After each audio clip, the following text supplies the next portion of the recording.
Good afternoon. Welcome to All About Animals. I'm Sherry Graditor. My guest today is Jenny Wendel, who is the owner and trainer and general factotum, I guess, of Praise Dog Training. Now, Jenny has a slightly different way of training dogs as opposed to going to a class. Jenny, why are you different? Well, I do more one-on-one training at first. If classes are good, don't get me wrong, they're good. But the problem with big group classes are sometimes people come in there with their new dog who's kind of unruly. The owner doesn't really feel real confident on handling the dog themselves. They don't know how to control it. So they feel kind of stupid in class, and the dog's jumping all over and they can't make the dog stop. They can't make it walk or sit or anything. And usually what happens is they don't go back. They'll take a class or two and say they failed puppy class or something. But what I do is I have actually two different methods that we can do. I can come to the owner's home and I work with the dog there, me, one-on-one, getting them to do all the basics: heel, sit, stay, down, come, all of those, work on that, get the dog working pretty well for me, and then I'll hand the leash over to the owner. They're watching me the whole time, seeing what I'm doing, and I'm also explaining to them why I'm doing things, the corrections I'm giving, when I'm giving praise.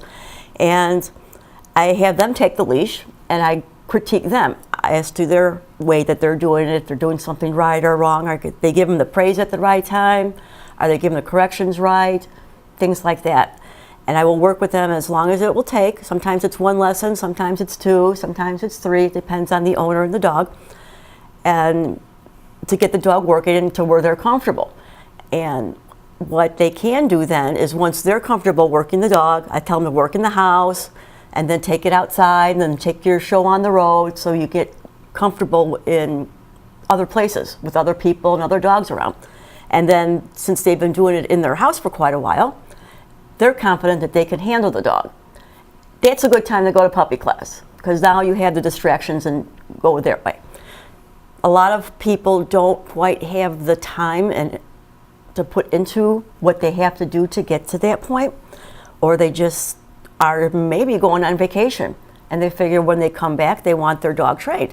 So I'll take their dog in while they're away, or even if they're not on vacation, if they want it away for boot camp, I call it, I'll do all the training on the dog. And by the time he goes home, he's already doing healing well, inside and outside, sitting, stay, down, knows all the commands. I'll come over, put on a little show for the owners, and then hand off the leash. Again, critique them, and each and every family member that wants to participate in there takes the leash as well. So I leave there, everybody understands what they have to do with the dog. I give them homework to do, to follow through on the training, to transfer it over to the dog. And usually within a week, if they do everything I told them to do, they have a trained dog. It's really not difficult as long as you're consistent and repetition. Key factors. Okay, so we had talked about this once before, and you said part of taking a dog into a house to train that dog is that the dog learns to behave in a house. In a house. It'll learn how to greet people as they come in. If there's a jumping on the counter problem, I can work on that. Oh, I had that one. If it's going to the bathroom in the house, I can work on that. So every little issue that you have in your home, you tell me about it, and I'll make sure I'll try to imitate the cause of that and work on it. And we go over a little checklist, again, when I bring them home, so we don't miss anything. So I don't walk out the door and they're like, oh, geez, I forgot to tell the dog it's into the garbage can, you know. So it works out well that way, because in a regular kennel environment, if you bring a dog to a kennel environment type thing, they can't really work on those. Sure, because they don't have a house. They don't have a house, right. Yeah, and those are... I can take them out to the neighborhoods, especially during the summer. I have a park right across the street from me. Kids out there all the time playing baseball, volleyball, all kinds of things going on. I'll take the dogs over there so that they learn how to act in places where they want to bring their kids to their sports games, so they can bring the dogs to the games with them. Yeah, and question for you, because this is my big concern about getting dogs trained by trainers. And I've seen it over and over and over again as the dog comes back and the dog is beautifully trained.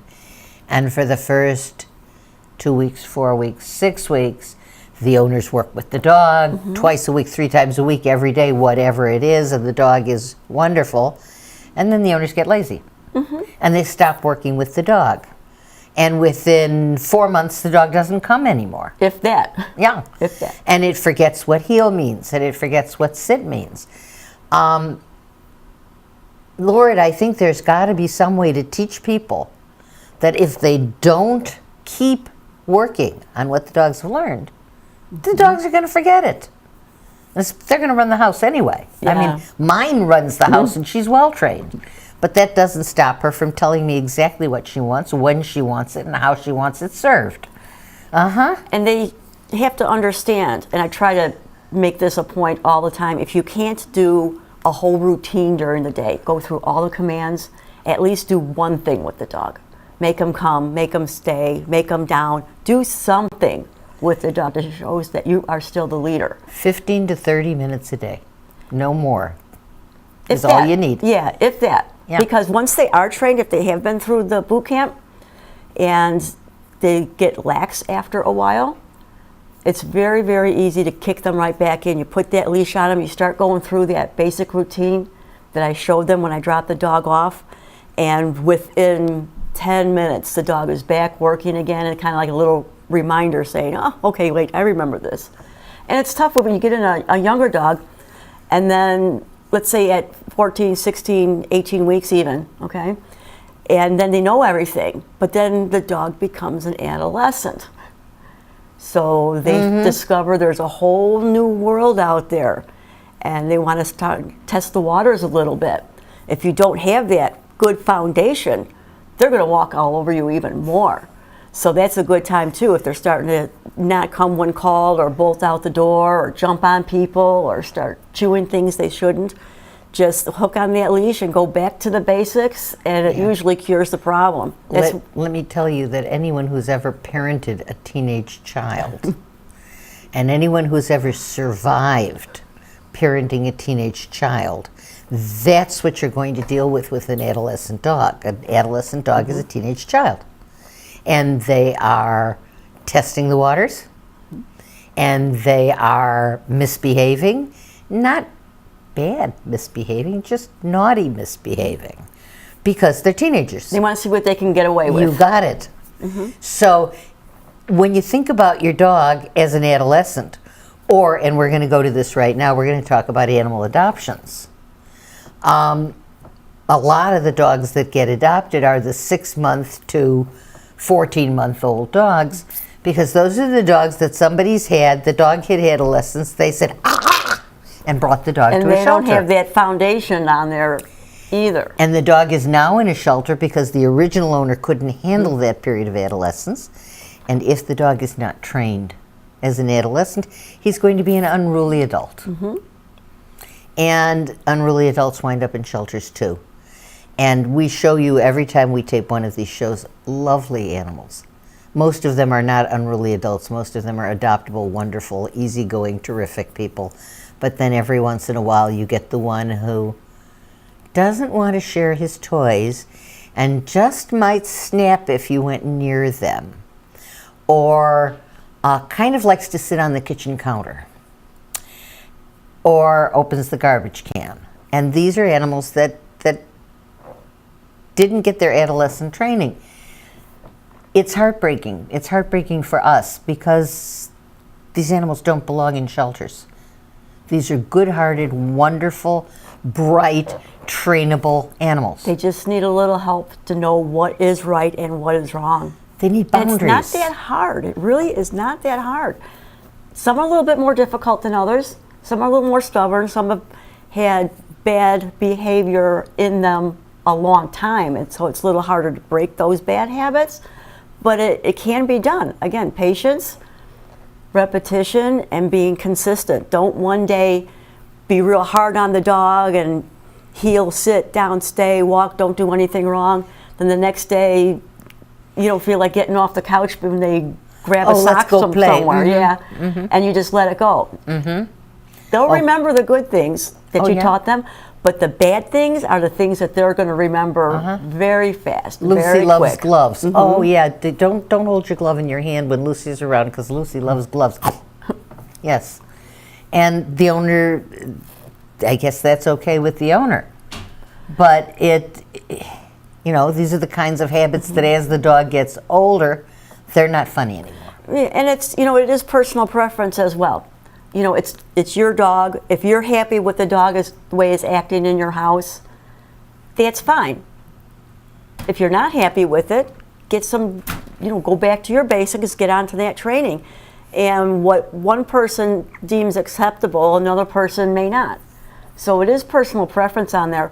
But if the dog is doing things that is not the best behavior and you don't care about it, then all of a sudden one day you get a new piece of furniture and now all of a sudden the dog's got to go away to the shelter because he's all over it. Or there are tooth marks in the leg. Right. Oh yeah. So, it is always a good thing to have the good down-home basics on there. Rover ate the piano. I got that once, Rover ate the piano. Yeah. I also got Fifi ate the oriental rug. And most of the time, people indulge their animals and it's okay until it becomes the piano or the oriental rug. That's right. And then it's not fun anymore. Or those little cute puppies when they're nipping on you, they're so cute, they're chewing on me, so cute. And all of a sudden they're big dogs with big teeth and the little bite's a little harder. It's like, oh my God, my dog bites, I can't have them. So, having taken you to the shelter so many times and shown you so many wonderful, wonderful dogs, some of those dogs need training. Many of those dogs need training. If you took these dogs and you trained them, they would be wonderful family pets. And often they're in the shelter for no other reason than that they were never trained. And that means puppy classes, or that means adult classes with an adult, and that means private trainer, and that means at home, and that means somewhere else. It means making the effort to take your animal and reach out to someone who knows what he's doing if you don't. If you do, gung-ho.